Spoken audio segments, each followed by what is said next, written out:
Mas Deus é tremendo. Eu sei que provavelmente Ele usou alguma desculpa para te trazer aqui hoje. Talvez você pense que está aqui porque eu vim. Talvez você pense que está aqui porque você viu um anúncio, uma divulgação, alguém te convidou. Eu não sei por que motivo você pensa estar aqui. Eu sei que todos nós só estamos aqui por um motivo. Porque Deus rompeu todas as barreiras que pudessem nos impedir de estar aqui. E Ele nos trouxe. A desculpa que Ele te deu, eu não sei. Certo? Eu vim porque disseram que vi um cara engraçado. Eu nem sou tão engraçado assim. Eu vim porque um chato me convidou. A pessoa é chata mesmo, mas você tinha que vir. Ok? Então, eu quero compartilhar com você algo que eu acredito que pode influenciar muito o seu relacionamento com Deus e com a sua própria vida. Eu entendo que o propósito bíblico, ele é primeiro falar de uma vida eterna. Fazer com que você e eu venhamos entender que essa vida aqui é transitória, mas que nós temos uma vida eterna após essa aqui. Então, o primeiro e fundamental objetivo da Bíblia é nos reconciliarmos com Deus, certo? E um dia estarmos com Ele em glória, voltarmos para onde viemos, amém?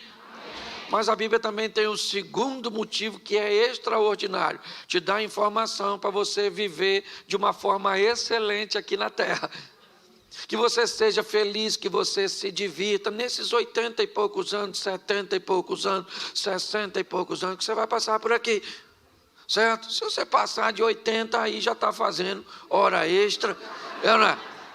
Mas a Bíblia me diz uma coisa: depois daqui eu vou morar no céu. E antes de morar no céu, eu moro onde? Então eu vou me divertir por aqui. Então, se eu receber instruções, porque tem gente que acha que para ir para o céu tem que ter uma vida infeliz aqui.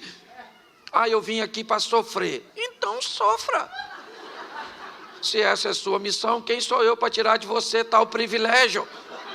Se você acha que a salvação tem a ver com uma medida compensatória, sofra aqui e seja feliz lá. Agora, eu só quero te lembrar uma coisa: sofrer é verbo. E verbo só faz sentido se for conjugado. Então, nunca conjugue o verbo sofrer, pelo menos em primeira pessoa. Segunda, vai embora. Eu não sofro, mas tu sofre. Nós não sofremos, mas vós, eles, e então saem desse ambiente, certo? Vai ter uma vida extraordinária aqui nessa terra. Deixa eu te fazer uma pergunta: tem gente aqui que vai ter uma vida muito difícil aqui nessa terra, muito difícil, e depois vai para o céu? Sim ou não? Sim ou não? Pois é. Tem gente que vai viver uma vida muito fácil aqui e depois vai para o inferno? Tem? Pois é. Tem gente que vai viver uma vida muito difícil aqui e depois ainda vai para o inferno? Mas tem gente que vai viver uma vida muito legal aqui e depois vai para o céu? Quem é essa pessoa? Eu também. Eu não vim aqui para sofrer, certo? Então eu tenho que entender que a Bíblia diz que Deus é o mesmo sempre. Ele não muda. Nele não há sombra de variação. Então, muita gente passou por essa terra aqui e teve uma vida boa. Não é verdade? E muita gente passou e passa por essa terra e tem uma vida ruim. Então, se Deus não muda, o que está acontecendo com pessoas que têm uma vida legal e pessoas que têm uma vida de muito sofrimento? Se Deus é o mesmo, o que está acontecendo é que tem pessoas tomando decisões erradas. E essas decisões trazem para a vida delas consequências ruins. Mas Deus não está nisso. Ou só está pregando vida fácil? Eu não estou pregando vida fácil. No mundo tereis isso aí. Mas Jesus disse: eu vim para que tenham e a tenham em... Porque a aflição é pontual, vida que é abundante. Entendeu? No mundo tereis? Quando? Lá uma vez ou outra. Uma aflição com sua esposa, uma aflição com seu filho, uma aflição com dinheiro, uma aflição com a doença. Quando? Lá uma vez ou outra. A minha vida toda de aflição. Isso não é vida, isso é saga. Entendeu? Isso não é vida.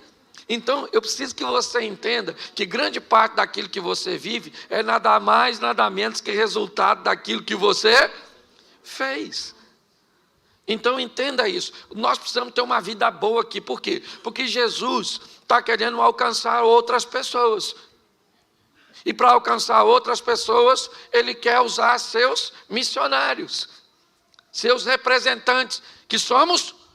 Então, as pessoas olham para quem? Para a nossa vida, para saber se o Deus que está gerenciando ela é legal. Entende? Hoje nós somos propagandas. Aliás, sempre fomos, está todo mundo de olho em nós. Será que eu quero? Como é que é o seu Deus? O meu Deus é muito bom. Uma vida de muito sofrimento, de muita luta.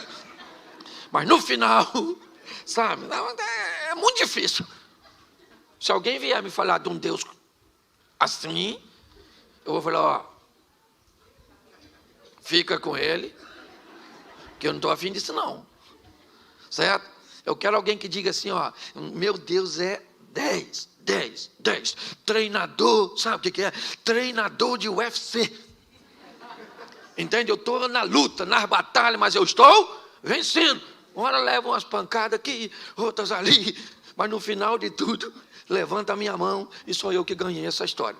Nós temos que levar uma visão positiva para as pessoas. E daí, eu preciso te dizer mais uma coisa antes de ler o texto. Que a história bíblica ela é feita de trevas e luz. Reino das trevas em batalha contra o reino da luz. Reino das trevas, na verdade, é representando a ignorância. E o reino da luz, o conhecimento. É assim. O que nós temos que entender é que há uma batalha entre conhecimento e ignorância, entre luz e trevas. Porque o conhecimento liberta e a libertação te leva para uma nova fase da sua vida. Conhecereis a verdade e a verdade vos... Isso, Jesus é a verdade, sim ou não? Mas a verdade também é a verdade. A verdade sobre coisas. Por exemplo, quantos brasileiros temos aqui? Levanta a mão, os brasileiros. Baixa a mão. Então você vai entender o que eu vou falar, é para eu não dar um exemplo equivocado. Quem aqui lembra, né?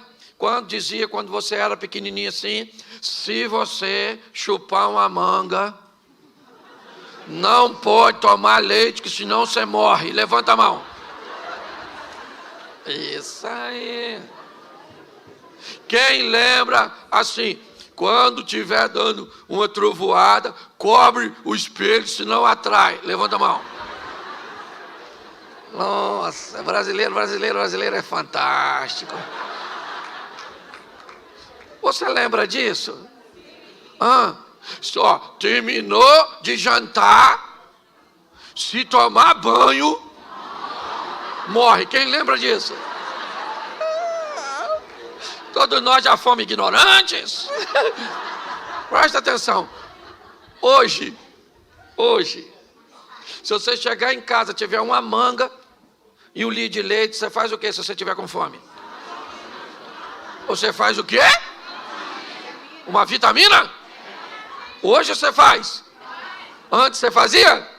Não. Lembra do chinelo virado? Chinelo virado, você passa mal. Nossa, chinelo virado é um negócio extraordinário, né? Dava até para virar o da sogra.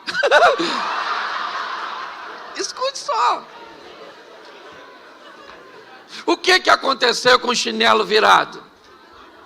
O que aconteceu com a manga com leite? O que aconteceu com o banho depois do jantar?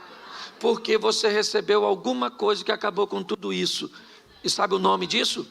Verdade. Quando a verdade chega, põe a ignorância para fora. Nós precisamos tomar posse da verdade. Entendeu? Da palavra de Deus como verdade da nossa vida. Porque quando assim fizermos, vamos tomar algumas decisões que nem todo mundo irá tomar. E eu quero falar basicamente de 3 coisas com você. E vai ser rapidinho. Quando você vê, acabou. Vai ser com anestesia. Abra sua Bíblia, por favor, Mateus 14. Versículo 22. Mateus 14, 22. Posso ler? Amém? Amém.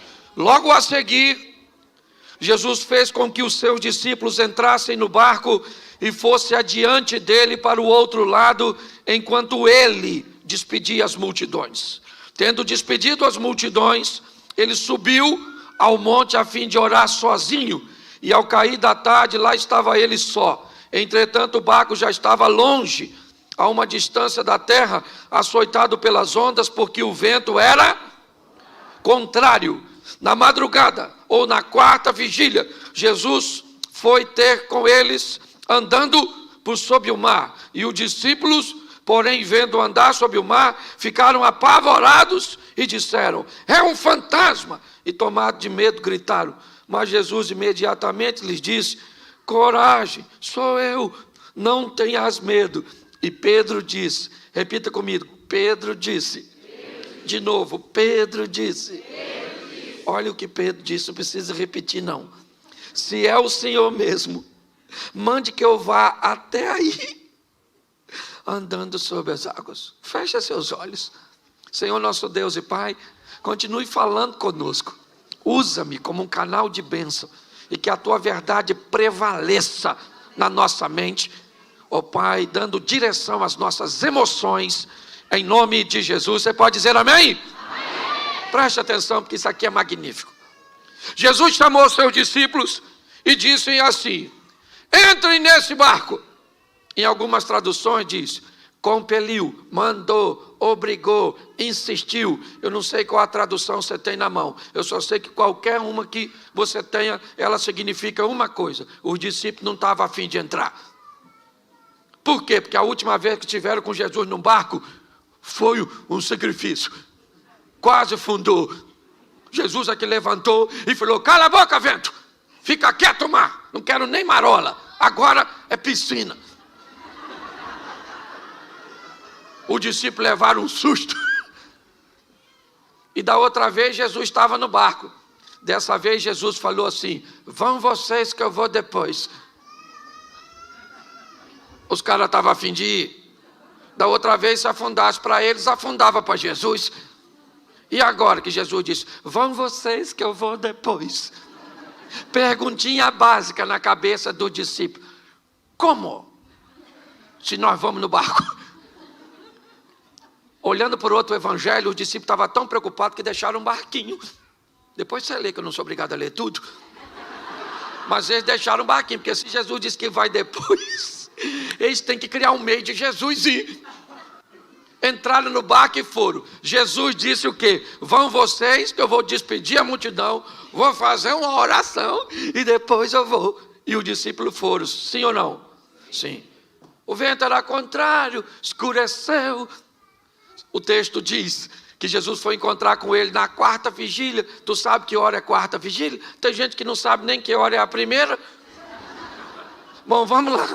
A primeira vigília começa às 18 horas. De 18 a 21, primeira vigília. Jesus foi?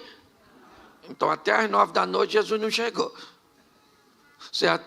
De 9 à meia-noite, a segunda vigília. Jesus chegou. O vento contrário. De meia-noite às 3 da manhã. Jesus chegou. Ele falou que ia. Pois é, há quanto tempo você está escutando que Jesus falou que está vindo? E aí parece que está demorando, né? Pois é, mas fica pronto, porque ele falou que vai vir, ele vem. Tem gente que quer saber se é milenista, pós-milenista, pré-milenista. Segundo a informação que eu recebi é o seguinte: eu vou voltar, arrumo as malas e fica pronto. Se é antes, durante, depois. Isso não é importante, fica prontinho, porque a hora que cantou, a gente rapa fora. E quem ficar resolve com... Cuidado que você pode estar rindo de você, eu não. Escute só. Olha só. 3 horas da manhã vai mudar de terceira para quarta. E aí começa, aí a partir das 6, hora primeira, hora segunda, hora terceira, aquela coisa. Certo? 3 horas da manhã, os discípulos estão cansadérrimos, apavorados. Mateus era cobrador de impostos, não sei nem se ele sabia nadar. Aquela tribulação dentro do barco, todo mundo com medo. Quem é que aparece andando em cima d'água? Jesus. Podia ter avisado como é que ia. De repente os caras estão com medo, cansados, 3 horas da manhã, e ele não vem mais. Eu imagino o mar revolto. Vem Jesus andando em cima d'água. Tu acredita nisso?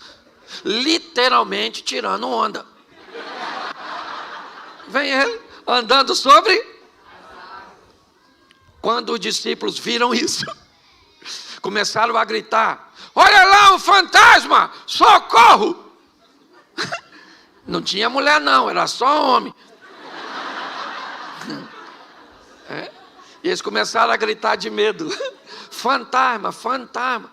Eu imagino Jesus lá fora. Eu não falei que vinha? Para que essa gritaria? Ninguém correu. Ninguém dos discípulos saiu correndo. Por quê? Porque não tem para onde correr, filho. Nessa vida ou você enfrenta ou você enfrenta para ganhar, ou você enfrenta para... Mas você é obrigado a enfrentar. Por isso Jesus disse: eu vou estar com você nessa peleja, para que você enfrente e saia vitorioso. Quando todo mundo começou a gritar, Jesus gritou lá de fora: calma, gente, sou eu, fantasma não. Aí deu aquele silêncio, todo mundo ficou olhando, estava meio escuro, amedrontado, visibilidade baixa. Pedro olhou e falou: aí, é o senhor mesmo? Se é o senhor, manda eu ir aí. Pensa no silêncio. Como assim, Pedro? Tem um cara andando em cima d'água. Ninguém sabe ainda direito quem é. Ele olhou e disse que é Jesus, mas ninguém tem certeza disso. Preste atenção nisso, porque é muito interessante. Quando nós olhamos para este momento, o que vemos? Um ambiente de caos na mente dos discípulos, amedrontados, cansados, lidando com uma força da natureza, cuja qual é muito maior do que eles. E neste ambiente de medo, medo para quem? Medo para todo mundo. Um ambiente de adversidade para quem? Para todo mundo.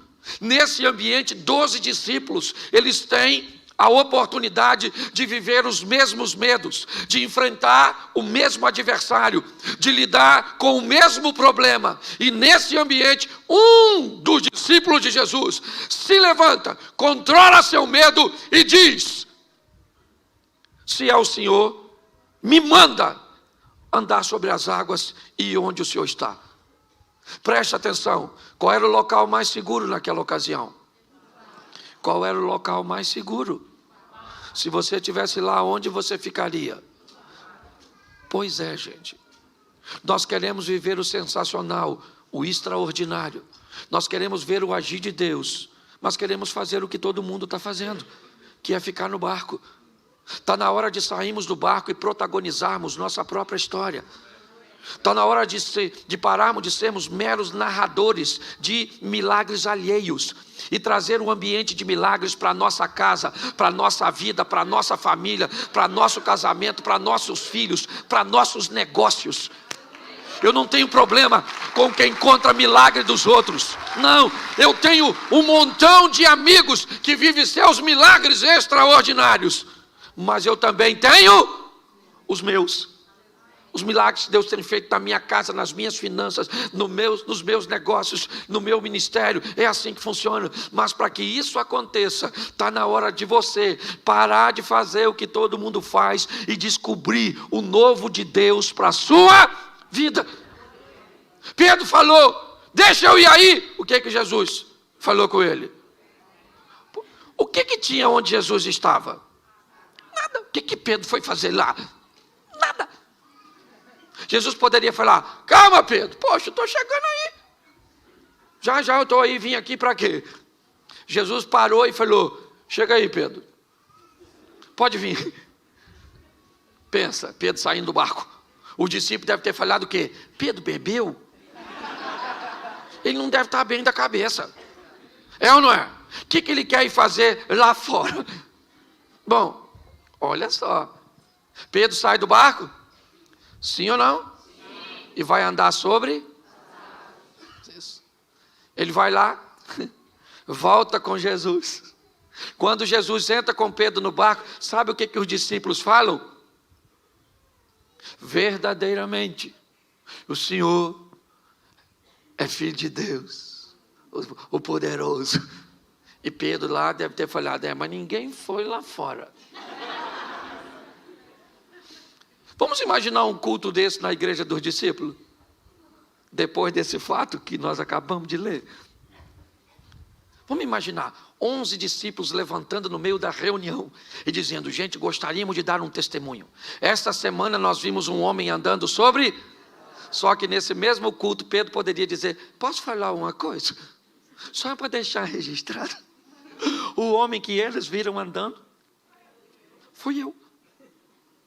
Pastor, o que você quer dizer? Querido, está na hora de você fazer o que nunca fez, para viver o que nunca viveu. Está na hora de você se destacar, que os outros quiserem que se destaque, mas você tem que parar de ficar olhando para os outros. Entenda o que Deus quer fazer na sua vida, para onde Ele quer te levar, a oportunidade que Ele quer te dar. É isso que eu quero que você entenda nesse momento. Faça algo de novo pelo seu casamento. Faça algo de novo pela sua vida profissional. Faça algo de novo para o seu ministério. Faça algo de novo para que algo de novo aconteça na sua vida. Viver na mesmice vai te levar para onde? Preste atenção. Por que eu tenho vivido o que eu tenho vivido? Porque Deus me deu um negócio muito louco para fazer. Muito esquisito. É ou não é? Quantos de vocês já viram pessoas na internet me chamando de palhaço? Levanta a mão. Aí, nem precisava levantar para não me machucar. Quantos de vocês já ouviram as pessoas dizerem, esse cara não prega nada, isso é um animador de auditório, um bobão. Assim, ó. E você pensa, eu vejo tudo isso. E eu olho, às vezes eu falo, Senhor, olha o que estão falando de mim. E uma vez eu estava orando, eu senti no meu coração, Jesus falando comigo. Você já leu o que falava de mim? Alguém já falou que você tem poder do Beelzebub? Eu falei, isso aí também não, isso é muito grave. E Jesus falou, mas falaram de mim. Eu falei, então desculpa. Deleta a reclamação. Vou apagar essa mensagem para mim e para o Senhor, é ou não é? Você está entendendo? Está na hora de você amar como nunca amou, para ser amado como nunca foi. Está na hora de você ofertar como nunca ofertou, ser fiel como nunca foi, para prosperar como nunca prosperou. Está na hora de você orar como nunca orou, para ter poder como nunca teve. Está na hora de você cuidar de seus filhos como nunca cuidou, para amanhã eles cuidem de você como você jamais imaginou que eles cuidariam. Está na hora de nós fazermos o extraordinário. Sensacional. Saia desse barco, meu filho, e vai andar sobre, porque você vai ter história para contar. A respeito de quem? De você mesmo. Isso. Porque a irmã, sabe aquele que passa por cima da nota de 100 euros e o de trás diz, achei.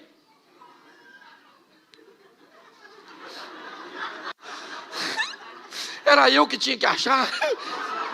Aí como é que você conta essa história? Alguém perto de mim achou 100 euros.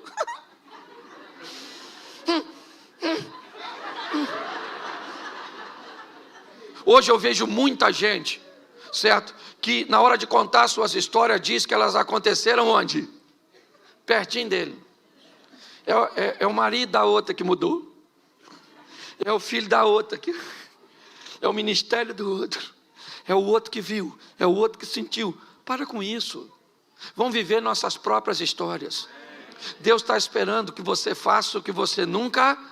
É isso que eu quero usar. Ousadia. Pedro saiu do barco? Qual discípulo foi atrás dele? Qual discípulo foi atrás dele? Pois é. E quem estava no barco provavelmente estava torcendo para acontecer o que com Pedro? Porque quem não sai do barco detesta ver gente que sai. Eu imagino, Tiago e João eram sócios de Pedro no barco. O que eles devem ter pensado quando Pedro saiu? Deixa aí. Se morrer, a sociedade melhora na porcentagem. Sim. Posso falar uma coisa para você, marido? Faça o que você nunca fez para essa mulher. Você gostaria de ter uma esposa como princesa? A pergunta é muito simples. Você é capaz de se transformar num príncipe?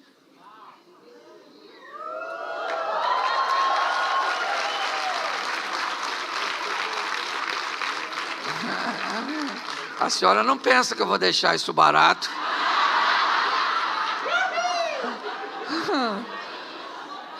A senhora não pensa. A senhora gostaria que seu marido fosse um príncipe? Pois é, para viver com quem? Com a senhora?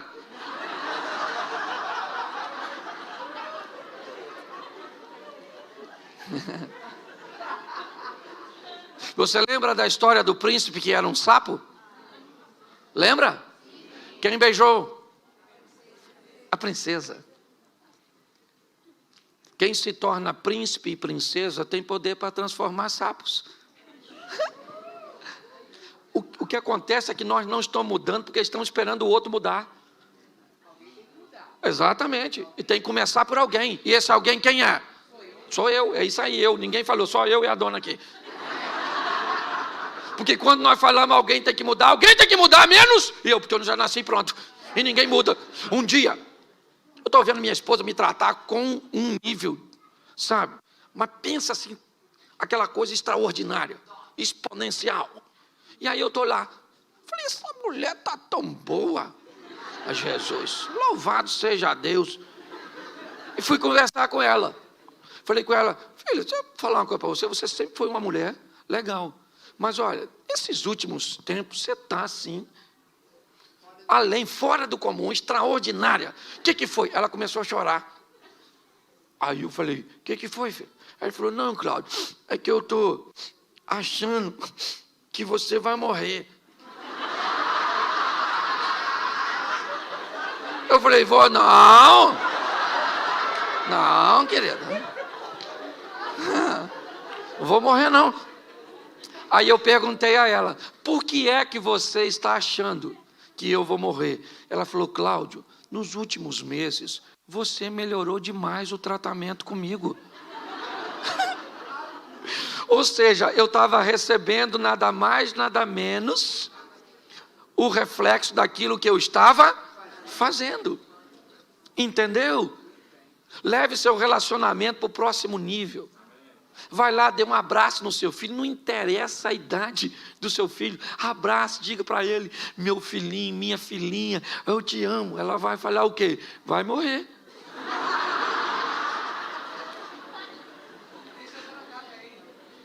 Deixa eu te falar, alguém tem que mudar. Eu gosto de uma história de um camarada, que a casa dele estava bem bagunçada, bem assim, certo? Estava bem estranha. E aí, ele foi procurar um homem de Deus que recomendaram ele, um cara que tinha visões, que orava, que Deus falava. Aí ele chegou lá e falou, moço, eu queria falar uma coisa para o senhor. me indicaram aqui o senhor, não sou nem religioso, mas eu estou com a minha família. Deixa eu explicar uma coisa para o senhor. Como é que estão as coisas lá em casa? A gente não está se entendendo, estamos discutindo demais, estamos brigando. Então, é assim, olha. Eu tenho um filho de 14 anos que já foi expulso de 3 escolas. Pensa num menino de comportamento estranho. Meu garoto do meio é viciado. Fuma uns negócios. Um menino. A minha menina mais velha, pensa numa menina, sabe, envolvida com prostituição. Uma menina. Minha esposa, olha só.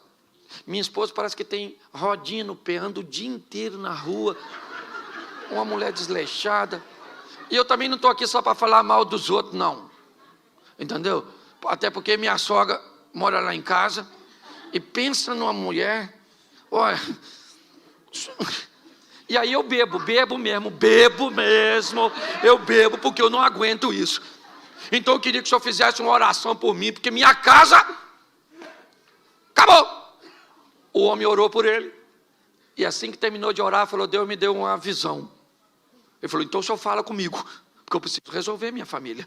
Ele falou: eu vou explicar uma coisa que Deus falou comigo. Deus falou comigo que Jesus Cristo, o filho dele, está lá na sua casa disfarçado em uma das pessoas.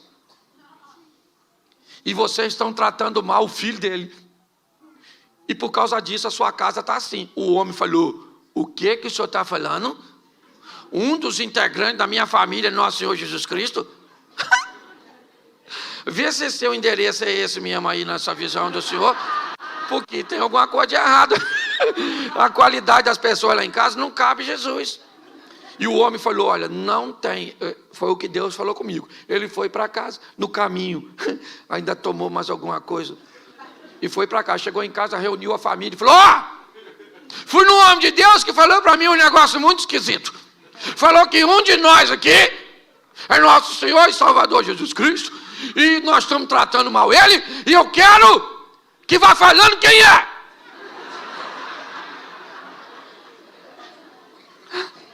Aí não achava ninguém. O garoto dele mais novo falou: gente, pensa bem, se não foi papai que foi com essa notícia, quem sabe não é ele? Aí a sogra falou: bem capaz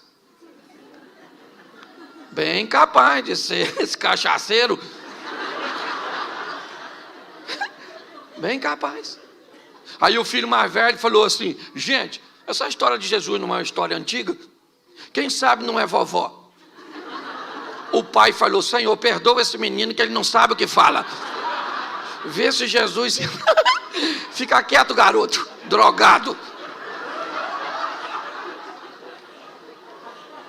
Começou aquela conversa, e daqui e dali, no final não achou ninguém. Quando a conversa acabou, o filho mais velho procurou o pai e falou: pai, falando sério agora com o senhor já pensou se for vovó? E o homem falou assim: eu pensei, meu filho, depois que você falou, porque o pouco que eu conheço de Deus, já ouvi falar que ele faz umas coisas muito estranhas para confundir outras. E eu estou pensando que pode ser sua avó. A partir daquele dia, baseado nisso, ele começou a tratar melhor a sogra. A mulher dele, que viu que agora ele tratava melhor a mãe dela, começou a tratar melhor ele também. A sogra, que viu que estava recebendo carinho de uma fonte onde só recebia agressividade, começou a gostar do genro. Os filhos, que viram que os pais estavam se acertando e que as coisas estavam se acomodando, começaram a se reposicionar em seus comportamentos. No passar de pouco tempo, aquela família estava totalmente restaurada, porque alguém resolveu mudar a sua postura e aprender a lidar com alguém que entendeu que nessa pessoa Jesus Cristo morava. Quando você olhar para seu marido, não veja seu marido, veja Jesus morando nele. Passe a tratar este homem melhor, porque talvez ele consiga despontar, fazer com que esse poder, esse comportamento venha fluir de dentro dele para consertar a sua família.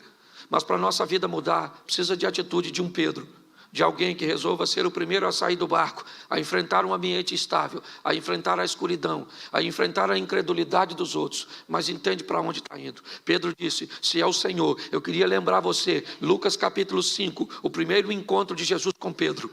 O primeiro encontro de Jesus com Pedro, depois cansado também de uma noite frustrante, onde não pegou nada, Pedro ouve de Jesus o seguinte, vamos pescar agora, depois de uma ministração que Jesus havia feito.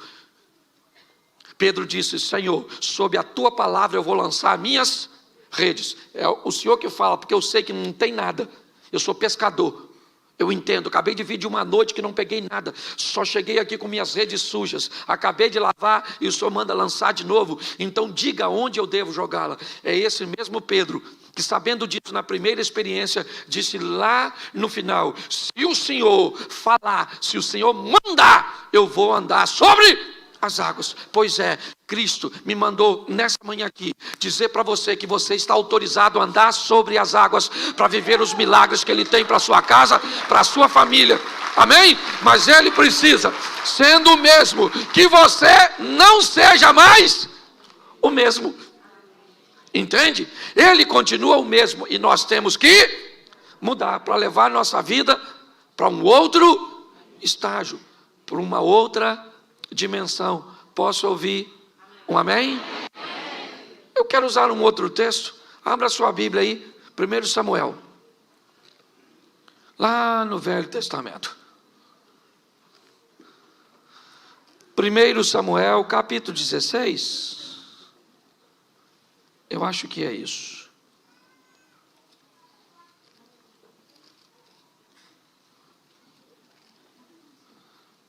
Vamos ao 17, 24, para a gente adiantar.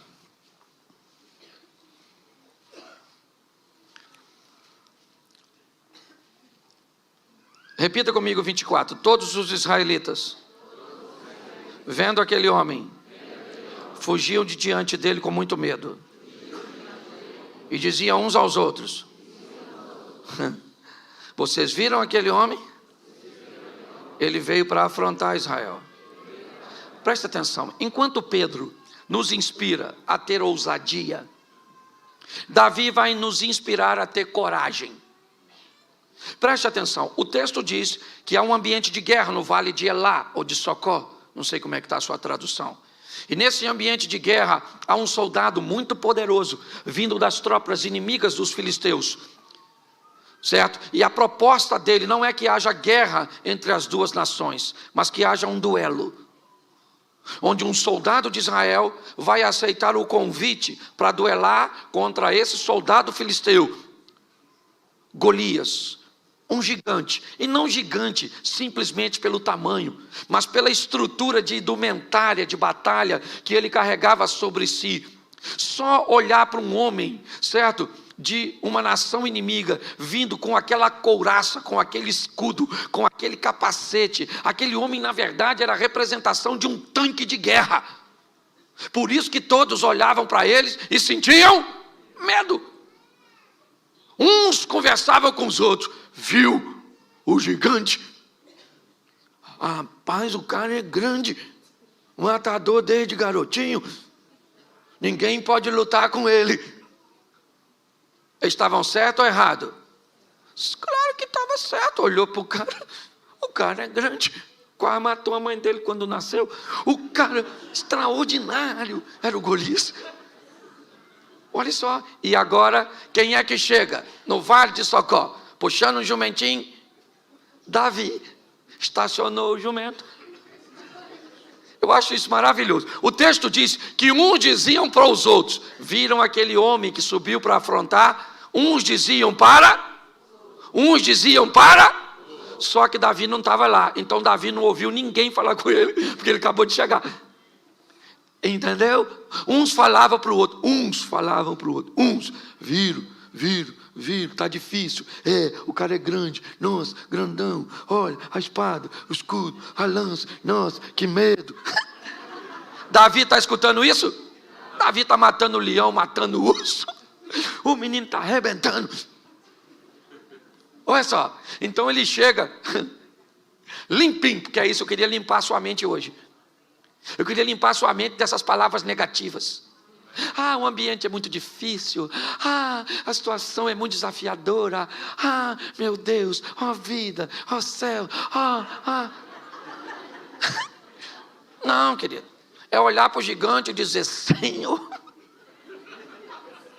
é grande mesmo. Dependendo da religião, benza a Deus. Isso é legal. Olhar para a situação, né? Que ela tem tudo para te amedrontar, para te acovar. Davi acabou de chegar. Quando ele chegou, o que aconteceu? O Golias saiu e falou: tem algum homem aí? Ninguém falou nada. Davi acabou de chegar, não sabe de nada. Falou: o irmão dele mais velho falou: cala essa sua boca. Cala essa sua boca. Isso aqui não é ambiente seu. Cadê aquelas ovelhinhas que você deixou com quem? Seu pretensioso. Vim aqui, eu sou seu irmão mais velho. Você briga com o cara, eu tenho que te defender. Davi falou: calma, que é isso? O que vão dar para quem matar o gigante? Davi, ó, é corajoso, mas não é bobo. Ele quer saber prêmio.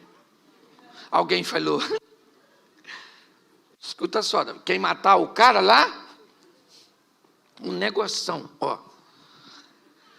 Casa com a filha do rei, fica rico e não paga imposto. Davi olhou e falou: vocês não estão sério? Casa com a filha do rei, fica rico e não paga. Ninguém mata esse gigante. Porque esse gigante, na verdade, é a oportunidade de eu mudar de vida. Então, se eu matar, eu fico rico. Caramba. Viro príncipe porque caso com a filha do rei e sai dessa carga tributária. Esse cara não é problema, esse cara é a solução. Você consegue já ir pegando?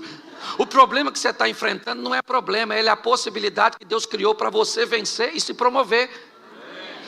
Para ir para a próxima vida. É o próximo estilo de vida. Davi falou: eu mato ele. Alguém falou: sua juventude, isso não mede consequência, não. Isso é droga, pode ver onde é que está aí. Dá uma geral nos bolsos dele, que isso está louco. Um garoto querendo falar que vai enfrentar esse menino. Olha só, eu queria que você entendesse, você está em meio a uma adversidade? Tá, é isso o seu problema? É. Você pode tomar posse da palavra de Deus ou arrumar uma chupetinha. É um pirulitozinho, chorar. Não vai adiantar nada, o problema fica lá do mesmo jeito. Lembra quando o capitão do navio de Jonas, onde Jonas estava, ele descobriu que Jonas estava lá? Ele descobriu que a tempestade estava vindo por causa de... O Jonas pulou do barco? O que o capitão fez? Jogou ele. Você está esperando o seu problema ir embora sozinho? Vai não, menino. Pensa em problema, um troço teimoso. Ele não quer sair da sua vida, não. Isso aí é coisa de Zeca Pagodinho. Deixa a vida me levar. Não. Nós temos que tomar desse que levem as coisas ruins. Eu olho para Davi, alguém falou: leve esse menino para Saul, para ver se Saul autoriza esse massacre. Davi chegou lá, Saul falou: o que foi? Davi falou: é que eu vi um gigante lá grandão, e falou que quer um homem para matar ele, duelo. Então, meu filho, sim. Saul deve ter falado: garoto, eu já estou com tanto problema, meu filho, e é você que toca para me dormir. Ai, meu Deus. Mas vai lá, pelo menos nós vamos ter um menino para desafiar um gigante. Lá foi Davi enfrentar o gigante. Uma tiradeira, 5 pedras. Eu acho extraordinário. Por que ele leva 5? Porque isso dá a ele o direito de errar, gente. Você tem que ter uma reserva na sua sacola de fé. Ah, vai dar tudo certo. E se não der? Você tem que ter o plano B. Plano B não é falta de fé. É só plano B. Se o A não deu, vamos no B. Outra pedra e outra pedra. Tem gente que vai dar tudo certo. E se não der? Se não der, morremos. Já era, já foi. Você já viu todo herói? Lembra do Rambo?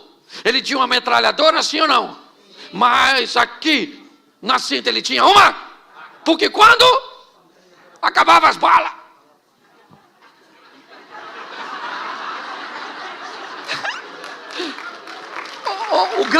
a grande questão da história é que nós achamos que às vezes as coisas vão acontecer logo de início. Vá preparado. Davi foi.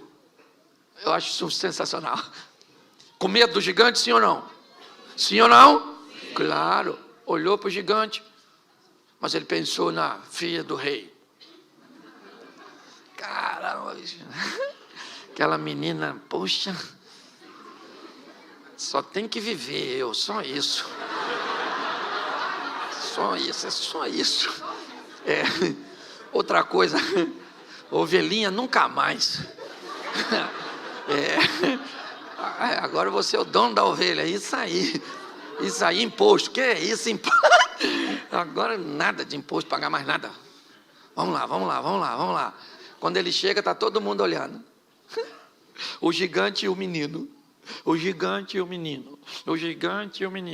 Perguntinha simples. Os irmãos de Davi achavam que ele ia ganhar? Não. O exército de Israel achava que ele ia ganhar? Não. Saul achava que ele ia ganhar? Não. Golias achava que Davi ia ganhar? E os filisteus? Ninguém. Só Deus olhando lá de cima. Eu não sei nem se Deus estava concordando muito com isso. Porque segundo alguns historiadores, Davi sabia que foi ungido por Samuel para ser e não para matar gigante. Então eu imagino Deus olhando. Vai encarar o gigante. Nem autorizei. Porque Davi não perguntou a Deus em oração se era para matar o gigante. Ele falou que ia quando ele viu os prêmios. Só que o extraordinário é o que Davi diz. Quando ele vai enfrentar o gigante, ele diz assim, ó: você vem a mim com espada, escudo, lança e outras indumentárias mais, mas eu vou contra você, em nome. Pensa Deus escutando isso, ainda que já soubesse. Vamos imaginar aqui uma figura ilustrativa, o anjo falando com Deus: Senhor, o senhor viu em nome de quem ele vai?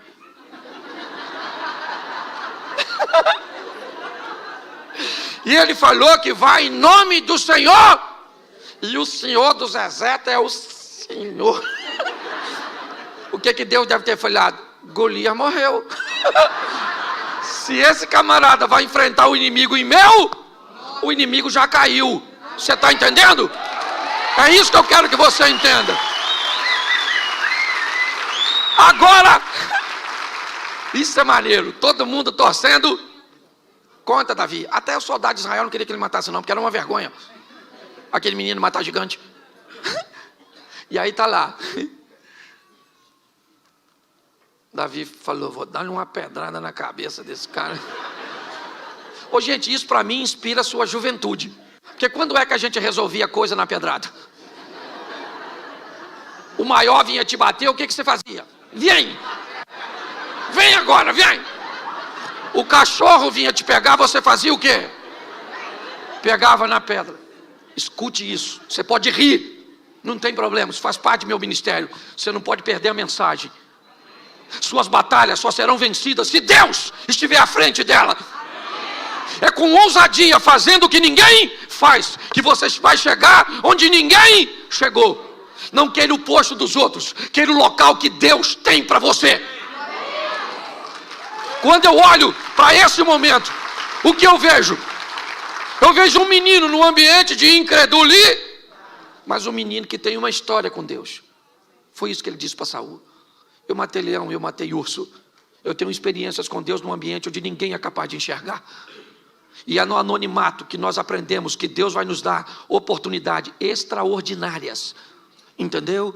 Às vezes queremos ser ovacionados, vistos, reconhecidos, mas aprendam uma coisa: é na intimidade, é no secreto, é na oração da madrugada, entendeu? É naquelas coisas particulares que a nossa fé vai se fundamentando, que vai se estabilizando. É isso. Davi chega agora num ambiente de notoriedade, é verdade, mas trazendo consigo uma bagagem do escondido, é ou não é? Da experiência entre ele e Deus. E ele mata o gigante. A pedrada atinge exatamente, certo, a fronte do gigante, e ele cai. Ele morreu, o gigante? Não, Davi pega a espada do gigante. Isso também é uma boa lição. E corta a cabeça do gigante. Posso te dar um exemplo que pode parecer estranho? Você já viu alguém na rua sem dente? Já viu alguém na rua sem braço? Já viu alguém na rua sem cabelo? Já viu alguém na rua sem cabeça? Não. Porque quem corta a cabeça resolve o problema de uma vez por todas. Pare de dar paliativo para o seu problema. Entre nele para vencer de uma vez por todas. Corte a cabeça desse problema. Extirpe este mal de uma vez por todas. Davi agora entra no arraial com a cabeça de Golias nas mãos. E sabe o que é mais interessante? Ele casou com a filha do rei? Não. Saul não deu Merabe para ele, deu para outro indivíduo. Saul fez Davi ficar rico? Não, porque quando Davi vai se casar com Mical, Davi diz que não tem como ser genro do rei, porque não tem recursos para pagar o dote. E provavelmente a casa de Jessé, ou seja, de Davi, continuou pagando impostos. Porque Davi enfrentou o gigante, matou o gigante, e Saul não cumpriu o que havia dito. Mas Davi foi enfrentar o gigante em nome de Saul? Não. Com a armadura de Saul? Não. Enfrentou o gigante em nome do... Isso. Com as armas que Deus lhe deu para que ele fosse habilidoso. Pergunto eu para você, agora, a contragosto de Saul, Davi se casou com uma filha dele? Sim, com Mical. E não por um prêmio, mas por amor, porque a Bíblia diz que Mical amava Davi. Segundo, Davi ficou rico? Sim, um dos homens mais milionários da época dele. É só olhar na quantidade de recursos que ele deixou para seu filho Salomão construir o templo. Terceiro, Davi parou de pagar imposto? Sim, porque agora ele é o monarca, ele é o chefe. Preste atenção, Davi entra numa batalha em nome do Senhor e vence. Um homem tenta sabotar e impedir que ele tenha todos os prêmios e todos os recursos, mas os céus se movem a favor de Davi, e aquilo que o homem tentou fazer contra ele, não conseguiu, porque era Deus que estava no controle. Tenha coragem de enfrentar seus inimigos, de enfrentar seus obstáculos, ok? É isso, eu quero motivar. Enquanto Pedro, ele me inspira a ser alguém que tem ousadia, Davi me inspira a ser alguém que tem coragem. Agora abra aí, já estou terminando. Juízes 6, verso 11, rapidinho. Juízes 6, 11. Então o anjo do Senhor veio e assentou-se debaixo do carvalho que está em Ofra, que pertencia a Joás, o Abirezita. E Gideão, seu filho, estava malhando trigo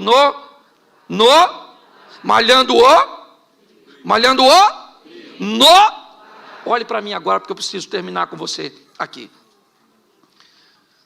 Primeiro, você sabe o que é um lagar? Sim, um tanque para beneficiamento de uvas, onde as uvas eram pisadas. Certo? Você sabe que para se malhar um trigo precisava de ter uma eira, um campo aberto, mais ou menos como um local de secar café, onde jogava o trigo, passava algo em cima e depois se recolhia. O texto diz que Gideão está malhando o trigo num lagar. Não era um ambiente adequado para se malhar o trigo, porém ele não pode fazer isso em campo aberto, porque há um problema com os midianitas. Pergunto eu para você, para Davi malhar o trigo, ele precisava de uma eira, sim ou não? Para Gideão malhar o trigo, ele precisava de uma eira, sim ou não? Sim ou não? Mas ele tinha? Não. Ele precisava? Mas ele tinha? Não. O que ele tinha era o lagar era apertado, era inapropriado, era desconfortável, mas era o que ele... Sabe o que isso representa? Que Gideão precisava de algo que fosse o seu ideal, mas na verdade o que ele tinha no momento era a sua realidade.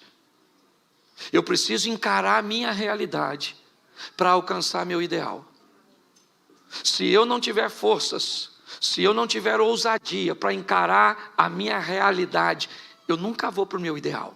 Qual é a minha realidade financeira hoje? Qual é a minha realidade de saúde hoje? Qual é a minha realidade espiritual hoje? Qual é a minha realidade? O que eu estou enfrentando hoje? Isso é minha realidade.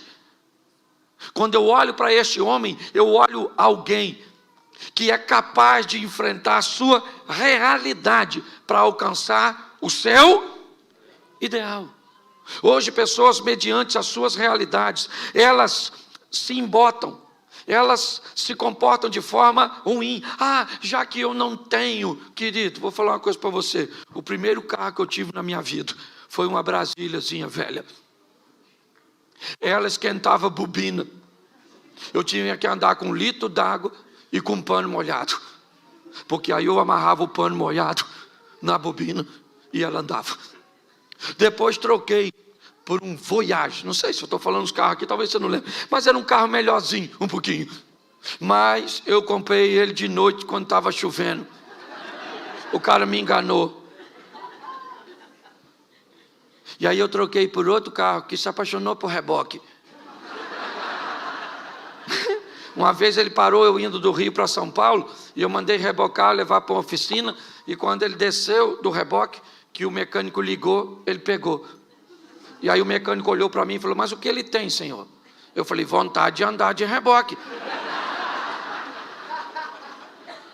Eu só quero que você entenda que às vezes vai fazer parte, você vai ter momentos e coisas na sua vida que não são seus mas são suas, e você precisa trabalhar a sua realidade para alcançar seu ideal. Se nós entendermos isso, é isso que nós precisamos. Gente, Deus não tem um grupinho que olhou e disse assim: gostei de você, você vai prosperar. E você? Você não gostei de você. Não, Ele dá as ferramentas, Ele dá as informações. Você acredita que você pode ter o melhor casamento do mundo?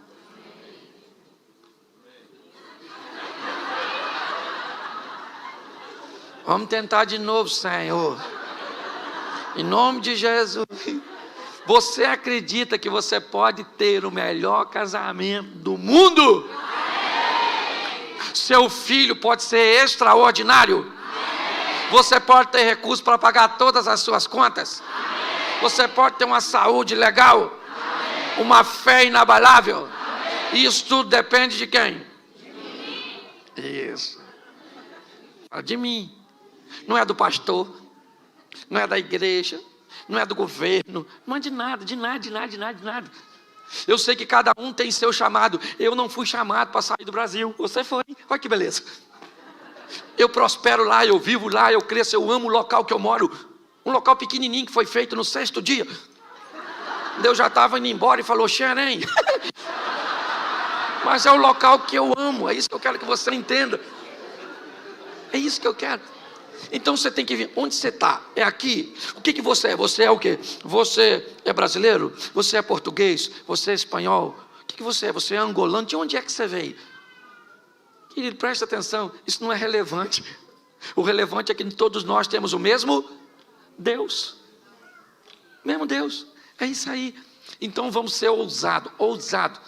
Porque se você falar que não é ousadia pregar desse jeito que eu prego, experimente um dia.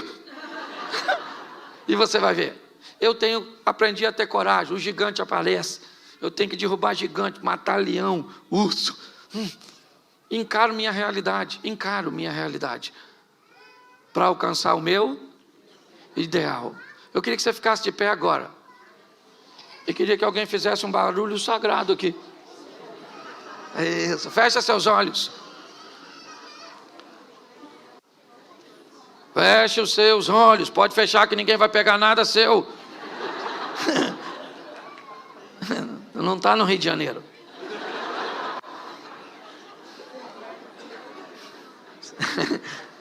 Eu acho que vocês estão ouvindo falar coisas ruins do Rio.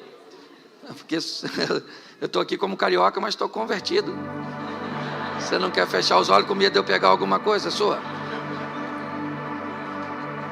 Você deve estar pensando assim, esse pastor é meio louco. Me desculpe, Cícero, mas louco é você. Que deixou eu vir aqui. Fico muito feliz. Feche seus olhos agora, feche seus olhos agora. Feche os seus olhos agora, porque Deus está neste lugar.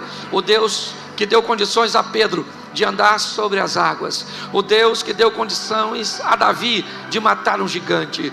O Deus que deu condições a Gideão de liderar uma revolta e vencer um exército com 300 homens. Esse é o mesmo Deus desta manhã. Ele está em nosso meio. E em nome de Jesus, qual é a sua realidade? Ela é dura, mas é sua. Qual é o gigante que está diante de você? Qual é o ambiente escuro e amedrontador que está te envolvendo? Se Deus estiver contigo, você anda sobre as águas. Você mata o gigante.